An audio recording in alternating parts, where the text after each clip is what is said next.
Pemirsa, penandatanganan kesepakatan damai antara Iran dengan Amerika Serikat disebut sebagai langkah menuju perdamaian. Apakah kesepakatan ini akan benar-benar mengakhiri perang? Kita akan membahasnya bersama dengan Dirut Hubungan Eksternal Indo-Pacific Strategic Intelligence, Aisyah R. Kusuma Sumantri melalui sambungan virtual. Selamat pagi, Mbak Aisyah. Selamat pagi, Mas Jason. Baik, Mbak Aisyah, banyak yang berharap ketika besok ditandatangani dokumen perjanjiannya, perdamaiannya di Swiss, ini bisa benar-benar membuat keadaan lebih tenang, keduanya benar-benar bisa berdamai. Tapi ada juga yang menilai bahwa kok semacam ada kerapuhan terkait dengan perjanjian ini. Kalau Anda melihatnya, apakah benar-benar nantinya bisa damai setelah penandatanganan ini? Ya, jadi harus kita garis bawahi bahwa apa yang akan ditandatangani nanti di hari Jumat ini bukan merupakan perjanjian damai secara permanen, tetapi ini adalah MOU yang kemudian menentukan batas waktu 60 hari masa damai atau ceasefire sampai nanti akan dibicarakan lagi nih konsesi yang sesungguhnya. Nah, sekarang kita lihat di sini kedua belah pihak ini sudah setuju untuk menandatangani MOU tersebut. Kenapa MOU-nya penting? Pertama, kita lihat kemarin memang sudah ada beberapa ceasefire, tetapi ceasefire yang kemudian dibuat oleh Amerika Serikat secara sepihak ini tidak bisa dilihat sebagai sesuatu yang permanen. Karena apa? Yang namanya ceasefire itu harus selalu melibatkan kedua belah pihak atau tiga belah pihak pada kasus ini ya, yang berperang gitu ya.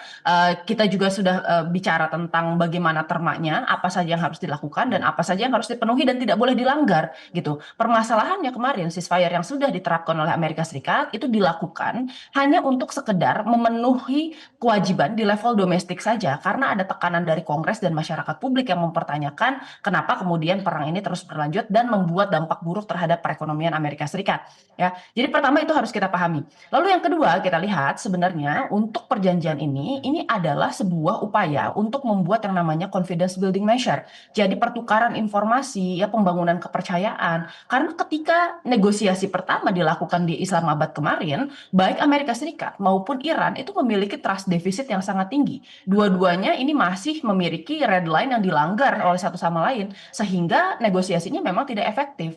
Apalagi kita tahu bahwa secara sejarah ya Amerika Serikat ini sudah dua kali melakukan diskusi terkait nuklir khususnya ya dengan Iran, tetapi dalam dua diskusi tersebut ketika Iran sudah setuju dan menandatangani, yang walk out adalah Amerika Serikat. Jadi ada faktor kepercayaan yang harus dibangun ya sebelum berhasil melakukan diskusi dan mencapai konsesi di akhir gitu. Jadi saya rasa ini merupakan langkah penting sebenarnya untuk bisa membuat ya ruang yang aman bagi diskusi serta kemudian memastikan agar kedua belah pihak ini bisa melakukan yang namanya kompromi dalam mencapai perjanjian-perjanjian tertentu. Karena ketika kemudian kedua negara ini masih berusaha untuk menekankan maximalist approach atau berusaha mendapatkan faktor-faktor kemenangan ya, khususnya kemenangan simbolik yang sangat diinginkan oleh kedua negara, maka kemudian sebenarnya secara gamblang kita akan katakan bahwa perdamaian atau konsesi di akhir ini akan sulit untuk tercapai. Oke, kita harus samakan dulu persepsinya. Ini masih MOU dan masih kita akan lihat lagi selama 60 hari ke depan. Tapi gini, kenapa tadi saya pakai termin rapuh begitu, Mbak Aisyah? Karena kita lihat bahwa memang Israel tidak terlibat dalam perjanjian antara Amerika Serikat dengan Iran. Tapi kan salah satu isu yang dibahas adalah terkait dengan Lebanon. Sementara pasukan Israel itu masih ada di Lebanon, belum ditarik. Apakah kemudian ini nantinya juga bisa mengganggu begitu proses diplomasi, proses saat ini upaya pendamaian yang sedang diupayakan saat ini? Iya, tentu saja. Makanya tadi saya bilang seharusnya memang ini melibatkan ketiga belah pihak dan tidak hanya dua belligerent yang bertempur. Tetapi masalahnya kan kita lihat ada divergensi antara kepentingan nasional Amerika Serikat dan Israel di tengah-tengah perang ini. Memang di awal sama, sebenarnya tujuan utama yang kemudian ingin dicapai baik itu untuk oleh Amerika Serikat maupun Israel itu adalah pergantian rezim atau bahkan membuat Iran ini menjadi negara yang incapacitated seperti apa yang terjadi di Syria atau Libya misalnya ya. Tetapi kan kita lihat sebenarnya ternyata rezimullah ini cukup kuat gitu dan dia punya konstitusi yang sebenarnya tidak bisa digoncangkan hanya dengan kemudian serangan-serangan yang sifatnya cepat seperti di Venezuela gitu ya. Nah, kita lihat di sini sebenarnya Amerika Serikat dalam proses perang ini sudah mulai sebenarnya keteteran karena secara amunisi dia sudah menghabiskan 50% dan ini data dari CSIS. Lalu kemudian kita tahu juga sebenarnya di dalam negeri ada tekanan yang luar biasa karena Donald Trump dianggap melanggar 2 dari 3 janji kampanye politiknya, yaitu menghentikan seluruh perang di luar negeri, serta kemudian yang kedua ini adalah menurunkan harga-harga barang ya di Amerika Serikat. Ya, saya kira sebenarnya Donald Trump saat ini berusaha untuk mencari strategi yang win-win antara kemudian memenangkan ya hati dan pikiran dari masyarakat Amerika Serikat dengan mengklaim kemenangan simbolik melalui MOU dan nanti konsesi yang akan dicapai. Sementara Israel di sini dia tetap menginginkan perangnya untuk berlanjut karena sejauh ini kita lihat Israel kan memiliki sebuah doktrin yang namanya adalah never again. Dia berusaha untuk mensecure ya keamanan Israel dengan memastikan bahwa kapasitas dari Hizbullah dan bahkan dari Hamas ya itu sudah tidak mampu untuk kemudian melawan Israel lagi atau menciptakan gangguan-gangguan keamanan. Nah, sementara kita lihat sebenarnya syarat yang diterapkan oleh Iran itu adalah menghentikan seluruh pertempuran di Timur Tengah. Dan ini menjadi salah satu hal yang kemudian agak sulit untuk dicapai oleh sebenarnya Donald Trump karena di satu sisi dia harus membatasi sebenarnya Israel yang mana tadi ya ada kepentingan nasionalnya ditambah Israel ini sebentar lagi akan mengalami sebenarnya pemilu di level domestik sehingga kemudian Netanyahu berusaha sekuat tenaga untuk bisa menjadikan perang ini sebagai dagangan politiknya. Kalau dia menang, maka dia akan mendapatkan suara yang lebih kuat dari ya kantong-kantong pemilihnya, yaitu adalah sayap kanan ekstrim yang ada di Israel. Ya, sementara Donald Trump dia jelas Kongres sudah menyatakan war power resolution, lalu kemudian dia juga menghadapi kemudian tekanan dari masyarakat gitu ya. Sementara memang tadi masih ada tekanan dari lobby-lobby pengusaha-pengusaha yang kemudian dekat dengan Zionis serta hawkish politician hawkish Amerika.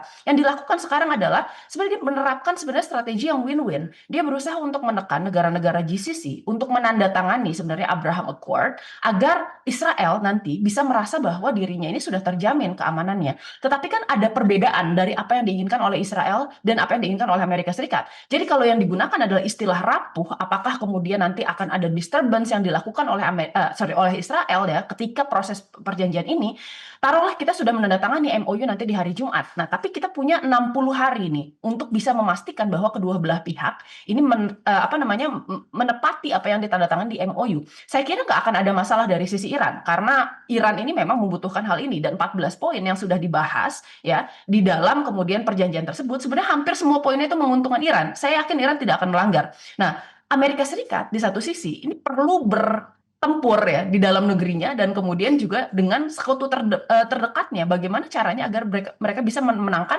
bukan memenangkan tapi mendapatkan satu suara dari semuanya untuk bisa menghentikan peperangan ini dan ya sudah puas hanya dengan kemenangan simbolik yaitu adalah kemenangan terkait nuklir. Padahal sebenarnya permasalahan nuklir memang sudah selesai dibahas di JCPOA tahun 2015 dan kemudian di peace deal di tahun 2025. Nah, ini kan menarik kalau kita lihat gitu ya. Jadi memang betul ceasefire ini rapuh tapi yang jelas bukan dari sisi Iran, ini adalah kerapuhan yang disebabkan dari divergensi kepentingan antara Amerika Serikat dan Israel. Amerika ya, karena juga masih berkait dengan politik dalam negerinya itu yang juga mungkin kemudian bisa mempengaruhi begitu segala keputusan Amerika. Tapi begini, tadi Mbak Aisyah berbicara juga soal harga begitu, soal bisnis. Saya jadi teringat bahwasanya dengan adanya rencana penandatanganan ini, banyak yang menaruh optimistis bahwa harga minyak dunia kita lihat sudah mulai turun. Selat Hormuz juga terbuka begitu, sudah mulai dinormalkan kembali jalurnya.